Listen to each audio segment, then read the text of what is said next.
బంగాళాఖాతంలో ఏర్పడిన అల్పపీడనం వాయుగుండంగా మారింది. ప్రస్తుతం తూర్పు హిందూ మహాసముద్రాన్ని ఆనుకుని దక్షిణ మధ్య బంగాళాఖాతంలో వాయుగుండంగా కేంద్రీకృతమై ఉంది. ఇది వాయువ్య దిశగా పయనించి తీవ్ర వాయుగుండంగా బలపడే అవకాశం ఉందని భారత వాతావరణ సంస్థ అమరావతి విభాగం వెల్లడించింది. ఆ తర్వాత 48 గంటల్లో ఇది తమిళనాడు, శ్రీలంక తీరాల వైపు పయనించే అవకాశం ఉందని తెలిపింది.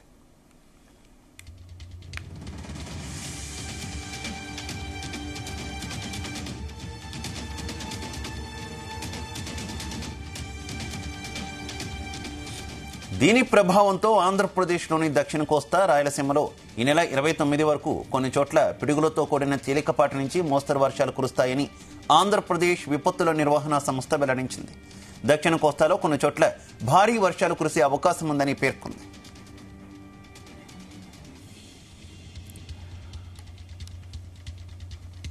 ఇక సముద్రం అల్లకల్లోలంగా ఉంటుందని, వేటకు వెళ్లిన మత్స్యకారులు వెంటనే తీరానికి చేరుకోవాలని సూచించింది. దక్షిణ కోస్తా తీరం వెంబడి రేపు, ఎల్లుండి 50 నుంచి 75 కిలోమీటర్ల వేగంతో ఈదురుగాలులు వీస్తాయని ఆంధ్రప్రదేశ్ SDMA వివరించింది. ఇక ఇవాళ రేపు తిరుపతి, చిత్తూరు, వైఎస్ఆర్ అలాగే శ్రీ సత్యసాయి, అన్నమయ్య జిల్లాల్లో కొన్ని చోట్ల మోస్తరు నుంచి భారీ వర్షాలు కురుస్తాయని తెలిపింది.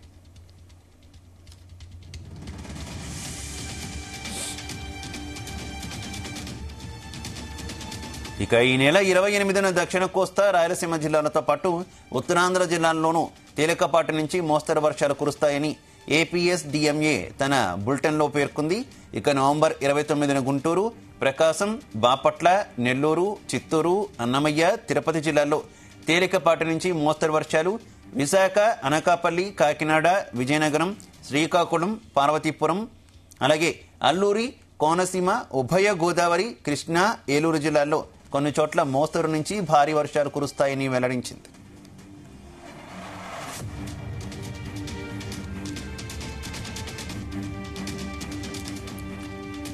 ఆంధ్రప్రదేశ్లో 3 రోజుల పాటు వర్షాలకు సంబంధించి మరింత సమాచారం మా కరెస్పాండెంట్ నాగేశ్వరరావు అందిస్తారు. నాగేశ్వరరావు.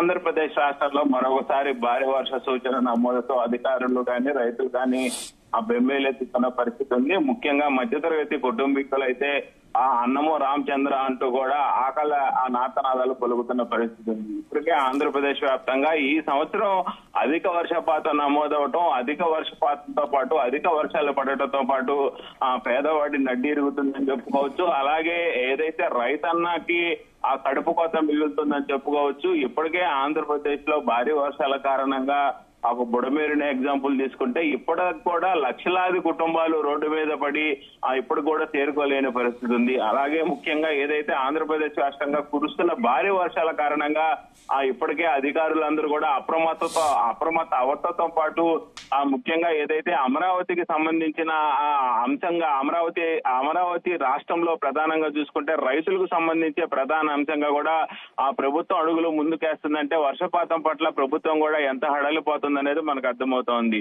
ముఖ్యంగా చూసుకుంటే అధిక వర్షపాతం వల్ల ఆంధ్రప్రదేశ్ లో ఈ సంవత్సరం కుండపోత వర్షాలు పడతా ఉన్నాయి. దీంతో రైతులందరూ కూడా కుదేలవుతున్న పరిస్థితి ఉంది. ఈ నేపథ్యంలోనే మరొకసారి ఆ వర్ష సూచనతో రైతులు కానీ మధ్యతరగతి కుటుంబీకులు కానీ బెంబేలెత్తుతున్న పరిస్థితి ఉంది. బంగాళాఖాతంలో ఏర్పడిన అల్పపీడనం వాయుగుండంగా మారిన ఆ పరిస్థితి అయితే ఏర్పడింది. ప్రస్తుతం తూర్పు హిందూ సముద్రాన్ని ఆనుకొని దక్షిణ మధ్య ఆ బంగాళాఖాతంలో వాయుగుండంగా కేంద్రీకృతమై ఉంది. ఇది వాయువ్య దిశగా పయనించి తీవ్ర వాయుగుండంగా బలపడే అవకాశం ఉందని వాతావరణ సంస్థ అమరావతి విభాగం వెల్లడించిన పరిస్థితి అయితే ఉంది. ముఖ్యంగా రాబోయే 48 గంటల్లో ఇది తమిళనాడు, శ్రీలంక తీరాల వైపు పయనించే అవకాశం ఉందని కూడా ఆ వాతావరణ శాఖ తెలిపిన పరిస్థితి అయితే ఉంది. ముఖ్యంగా ఏదైతే బంగాళాఖాతంలో ఏర్పడిన అల్పపీడనం వాయుగుండంగా మారిన ప్రభావంతో ఆంధ్రప్రదేశ్ లోని దక్షిణ కోస్తా, రాయలసీమలో ఈ నెల 29 వరకు కొన్ని చోట్ల పిడుగులతో కూడిన తేలికపాటి నుంచి మోస్తరు వర్షాలు కురుస్తాయని వాతావరణ శాఖ ఇప్పటికే హెచ్చరించిన పరిస్థితి ఉంది. అలాగే దక్షిణ కోస్తాలో కొన్ని చోట్ల భారీ వర్షాలు కురిసే అవకాశాలు కూడా ఉన్నట్లు వాతావరణ శాఖ వెల్లడించిన పరిస్థితి అయితే ఉంది. ముఖ్యంగా సముద్రం అంతా కూడా అల్లకల్లోలంగా ఉంటుందని, వేటకు వెళ్లే మత్స్యకారులు వెంటనే ఆ తీరానికి చేరుకోవాలని కూడా వాతావరణ శాఖ సూచించడంతో మత్స్యకారులందరూ కూడా ఆ ఒడ్డుకి పయనమైన పరిస్థితి అయితే ఏర్పడింది. అలాగే ముఖ్యంగా ఆ దక్షిణ కోస్తా తీరం వెంబడి రేపు, ఎల్లుండి దాదాపుగా 50 నుంచి 75 కిలోమీటర్ల వేగంతో ఆ ఈదురుగాలులు వీస్తాయని ఏపీ ఎన్డీఎంఏ అయితే తెలిపిన పరిస్థితి అయితే ఉంది. ముఖ్యంగా ఇవాళ రేపు నెల్లూరు, తిరుపతి, చిత్తూరు, వైఎస్ఆర్, శ్రీ సత్యసాయి, అన్నమయ్య జిల్లాల్లో కొన్ని చోట్ల మోస్తారు నుంచి భారీ వర్షాలు కురుస్తాయని కూడా వాతావరణ శాఖ తెలిపిన పరిస్థితి ఉంది.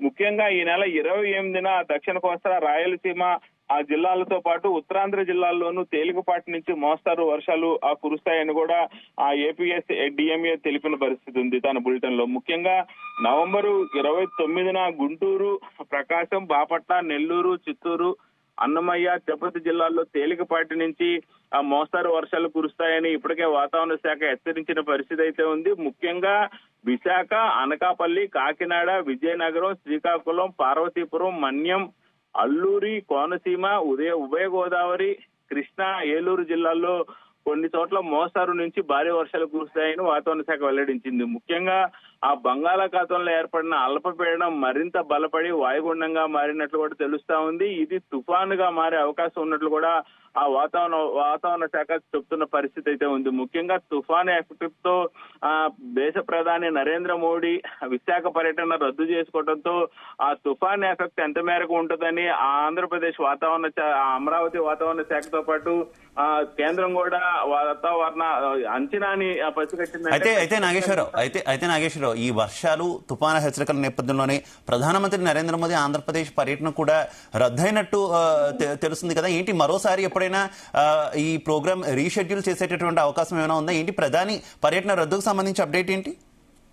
ఖచ్చితంగా ఏదైతే ప్రధాని నరేంద్ర మోడీ ఆంధ్రప్రదేశ్ పర్యటన నేపథ్యంలో మరొకసారి ఆంధ్రప్రదేశ్ కి వరాల జల్లు కురుస్తాయని కూడా ఆంధ్రప్రదేశ్ భావిస్తున్న నేపథ్యంలో తుఫాను రూపంలో అది మనకి ఒక దురదృష్టకర వార్త అని చెప్పుకోవచ్చు. నరేంద్ర మోడీ పర్యటన రద్దు అనే అంశం. ముఖ్యంగా ఏదైతే నరేంద్ర మోడీ పర్యటించాల్సిన అంశం ఉండగా ఇదే సమయంలో వాతావరణ శాఖ హెచ్చరించిన తుఫాను హెచ్చరికతో ఆయన పర్యటన రద్దయింది. ఆయన పర్యటన ముఖ్యంగా ఏదైతే ఎన్టీపీసీ గ్రీన్ హైడ్రోజన్ హబ్ కు శంకుస్థాపన చేయడంతో పాటు పలు రైల్వే ప్రాజెక్టులు అలాగే జాతీయ రహదారులను జాతికి అంకితం చేయాల్సి ఉంది. ఈ నేపథ్యంలోనూ మోదీ విశాఖ పర్యటన సందర్భంగా భారీ ర్యాలీ కూడా రాష్ట్ర ప్రభుత్వం నిర్వహించింది. అలాగే ఒక బహిరంగ సభ కూడా నిర్వహించాలని ఆంధ్రప్రదేశ్ ప్రభుత్వం భావిస్తా ఉంది. ఓ పక్క ఏదైతే మహారాష్ట్ర ఎన్నికలకు సంబంధించి భారీ విజయం నమోదుతో పాటు ఎన్డీఏ కూటమి అధికారంలోకి వచ్చిన తర్వాత నరేంద్ర మోడీ ఆంధ్రప్రదేశ్ లో అడుగు పెట్టిన నేపథ్యంలో భారీ బహిరంగ సభతో పాటు భారీ ర్యాలీ కూడా ఒకటి నిర్వహించి నరేంద్ర మోడీకి ఆంధ్రప్రదేశ్ లో ఎన్డీఏ కూటమి ఎన్నికల్లో గెలిచిన తర్వాత ఎంత ఉత్సాహంగా ఉన్నది అనేది కూడా నరేంద్ర మోడీకి ఓ సంకేతం ఇవ్వాలని ఎన్డీఏ కూటమి భావించిన నేపథ్యంలో అది కూడా కుదరకపోవడం ఒక దురదృష్టకరం అని చెప్పుకోవచ్చు. అలాగే మోదీ విశాఖ పర్యటన సందర్భంగా ర్యాలీ బహిరంగ సభ ఇప్పటికే రద్దు చేసిన నేపథ్యం. అలాగే ఈ సభ నుంచి ప్రధాని అభివృద్ధి పనులకు శంకుస్థాపన చేయాల్సి ఉన్న నేపథ్యంలో ప్రధాని సభ కోసం ఆంధ్ర యూనివర్సిటీలోని ఇంజనీరింగ్ కాలేజీ గ్రౌండ్ లో ఏర్పాట్లు కూడా చేశారు. ఇప్పుడు పిఎంఓ సమాచారంతో ఈ పనులన్నీ నిలిచిపోయినట్లున్నాయి. అయితే రాబోయే కాలంలో ఖచ్చితంగా మరలా ప్రధాని నరేంద్ర మోడీ కూడా అయితే ఉండే అవకాశాలే కనపడతా ఉన్నాయి. Shiva. Right, okay, thank you.